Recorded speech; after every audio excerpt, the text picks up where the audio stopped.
একটা ভুলে যে ঝড় তৈরি হয়, হাজারো অনুশোচনা দিয়ে সেই ঝড় থামানো যায় না।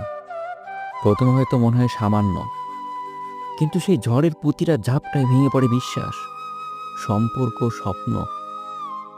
মানুষ ভুল করবে, এটাই স্বাভাবিক, কিন্তু কিছু ভুলের পরিণতি এতটাই গভীর যে তাতে জীবনটাই বদলে যায়।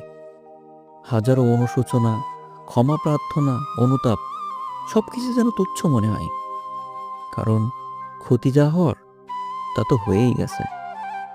অনুশোচনার ভার বুকের উপর চেপে বসে, কিন্তু তার কোনো প্রতিকার নেই। সময় পেরিয়ে গেলে মানুষ ভুলে যায় ভুলের কারণ, কিন্তু ভুলের ফল থেকে যায় চিরকাল।